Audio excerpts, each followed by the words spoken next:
Hey guys, welcome back to Day-to-Day Chess. This is Sabina. The subscribers week is over. I really hope you enjoyed it. My family's games as well as the games from other subscribers who didn't feel shy and sent their games in to be analyzed by me. Today is Sunday, so I hope you're ready to season up your Sunday with an endgame study explained. For today, I've chosen an endgame study from Theodorus, which he created in 1939. And as I was browsing through some material for one of my students, I came across it in Mark Dvoretsky's endgame manual. So I really hope this is going to be a nice review for some people and beautiful position for others. Aside from that, I really want to make a new announcement since the subscribers week is over. It's time for something new, right? So I've decided to stop being a perfectionist, and since I've been working on this weblog for a really long time, I actually purchased it in May or June, and I kept telling myself that I'll work on it, and I never really did anything. And thankfully, I started the YouTube channel, and so now I can tell myself that, you know, it is through experience that you learn. So you can't be perfect from the beginning. You have to learn, give your best every single time, and the more you do things, the better it's going to be for you and whatever you want to do to inspire people. So it's going to be out soon, you guys. I really hope you're going to enjoy it, and hopefully you will understand why I've decided to come up with this strange name for Sunday, Season Up. So also on this weblog, you will be able to, since I started with a YouTube channel and I got to the blog, what's going on this YouTube, on this weblog, you're going to be able to see all my YouTube files arranged in a specific way, depending on whether you want to see the legends or you want to see my games, analyze some of my games, whichever I did for the YouTube channel. If you want to check the second World Chess Championship for disabled, studies, etc., etc. And aside from that, of course, there'll be some surprise for everybody. So I really hope you're going to stay tuned for my further announcement on when the actual launch date is going to be. But I promise you it's going to be within a week or so.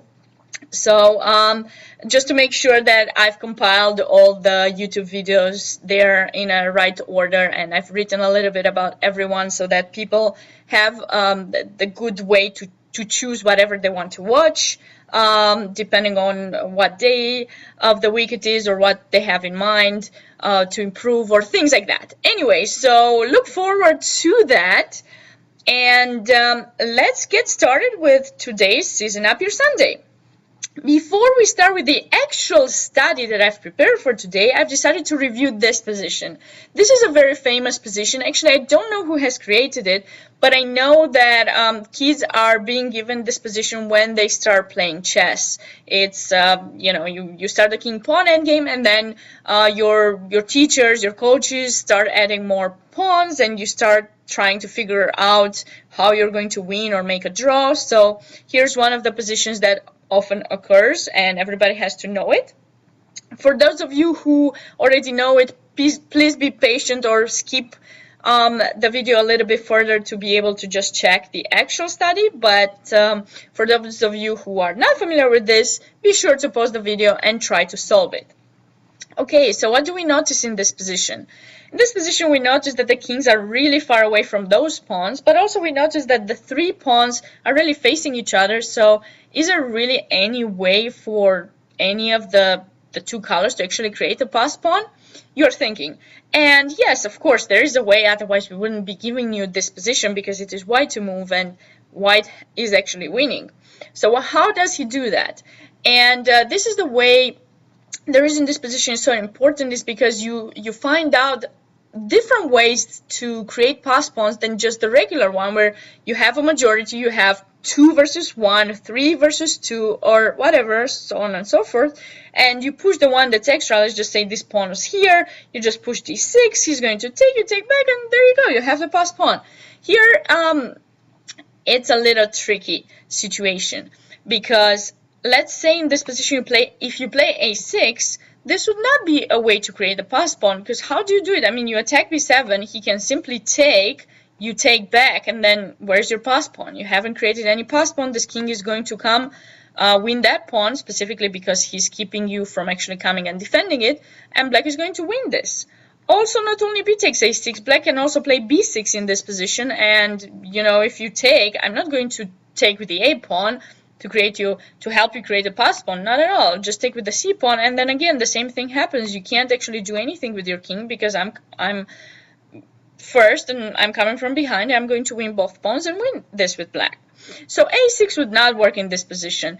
Neither would c6, which is its a symmetric move on the other side, because again, either b6 black can play, and then when you take, I don't take with the c pawn but with the a pawn, and then same thing would happen.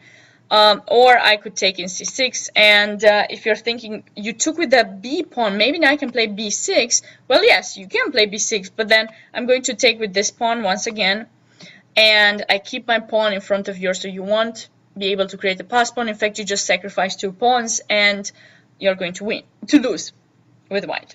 Okay, so we've tried those 2 moves. Neither of those worked. Obviously, coming with the king, there's no point because black comes first, and white will never be able to actually come and defend any of those pawns. So you check the last move that remained in this position, and it's b6.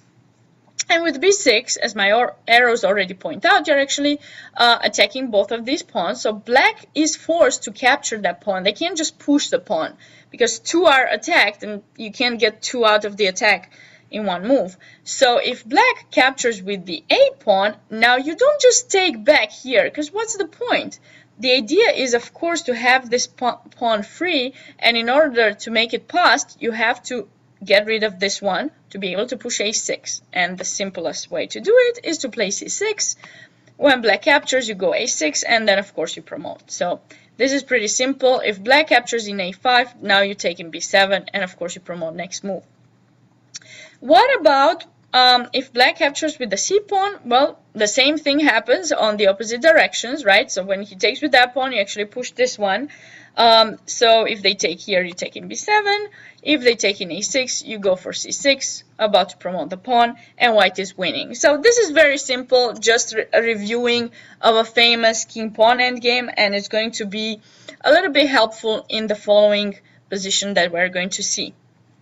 Let's go to the next position, and this is the position that I have today, which was invented by Theodorus in 1939. And what's the difference between this one and the other one? Well, the pawns are a little bit more advanced, which is supposedly good for black. Also, white's king is closer to the pawn, so that should be good for white.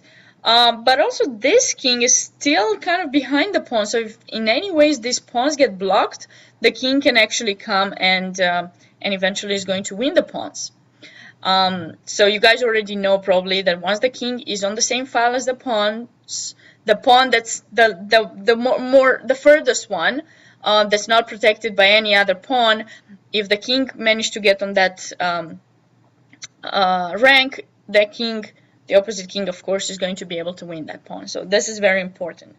And so now, knowing the previous position, let's figure out how do we break through here, because obviously we have no entrances with the king to actually go and win those pawns, right? Everything is controlled from A to E. You can't enter, and if you play king d3 in this position, maybe I can go king f3. So you know, you don't want that. Like, you want to try to find a way to break through. So let's check the breakthroughs first. And for those of you who want to solve this, of course, please pause the video. You know the drill. Okay, so let's start like in the other one. Check these breakthroughs on the side first. Let's just check b5 in this position. Would this work? And actually, I have to let you know, you have to be very careful here with white, because if you don't pay enough attention, you might risk of even losing this position instead of actually winning it. So let's see. Well, b5 unfortunately is not a good move because black can win multiple ways. Either taking in b5, and here if you take back with a pawn, of course, then I play d5, and as you notice, these pawns are controlling all the entrances, so white's king cannot enter, whereas black's king can just get to e4, and once it is on the same file as the pawn, it's going to win it, right? Most of you are already familiar with this idea. You have to go king c3 to protect the pawn. Now I play king e3. So it's always happening this way. That pawn gets attacked, it gets defended by white on the diagonal behind, and then king comes into a position and is going to win it. Then the other one, and black is super fast winning. And then you can think, okay, but wait, let me just check this new idea. What if I play king b4 here? And now what I want to do is when he takes, I want to take back, and then I'm going to try to win both of these pawns with my king and win the game. But the problem is this king is really too close, and now I can just play king f3. And when you go there, I play b5, and now my pawns are controlling these squares. If you go to take that pawn in d6, I just play b4, and my king is much faster than yours, and queen versus pawn on the d file, d7 is going to win. So pretty clear what's going on here. Also after b5, black can also win by pushing this pawn here, because now what do? I mean, you normally want to find a way to enter with your king. So you would think of taking, but then I take back with the pawn, and then once again my king comes to e4 before yours. You can't go anywhere to actually stop that from happening. I'll just take your opposition first and then come that way and win the pawn. So this doesn't work. b5, obviously, for two reasons it doesn't work. So now let's check the d5 maybe breakthrough, right, on the other side, because we've tried this before. Now, for example, if black takes, what we want to do is go king d4, because if he takes in c4, we take with the king, and now who do you think is going to win?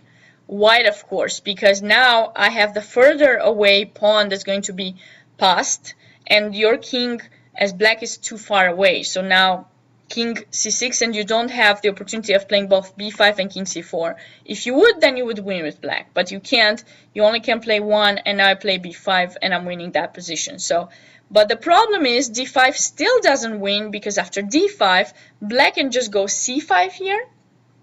And when you take in c5, of course, I take with that pawn, and you're really too far from actually entering that way. So let's see what's happening here. Okay, king d4, king c6, takes, king b4, king e7 probably, and c4. The pawns are going to be promoted in the same time, and you don't have any check queen or anything. So this is going to be, right, a total simple draw. Okay, so d5 doesn't work either. What do we do then? Let's try the c5, right? c5 was our main idea in the previous study, so the reason I must have shown it to you must have been for a reason, for some good reason. Anyways, but the problem is black just can take this way, and when you play b5 in this position, I take in d4 with check, you take, you have to, and now I take with the pawn. So this is the reason why this doesn't work. If this wouldn't be possible for black, then white would be winning the same way. So let's go back then. What if, you know, for example, we don't play c5 like this. Maybe we just do this and we take back with the pawn.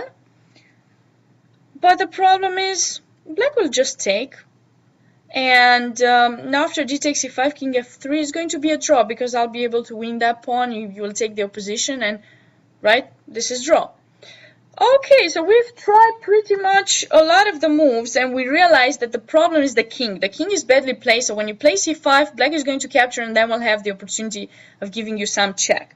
So let's just think, if we move the king, let's say, to b2, for example, then there would be a problem, because black is coming king f2, and when you push and now try d5, what's going to happen is I will take, and when you play b5, I push d4, and my king is close enough to sustain this pawn. And so here I'm playing d3, queen, but I think black has big chances to win. Probably was going to win with 2 extra pawns. How about king c2 in the starting position to keep the king closer? Well, after king f3, c5, now d5 doesn't work because I take, and now I play king e2 with the exact same idea. Okay, so we've tried all these moves. Then what is the move to win in this position? The move to win is king d2.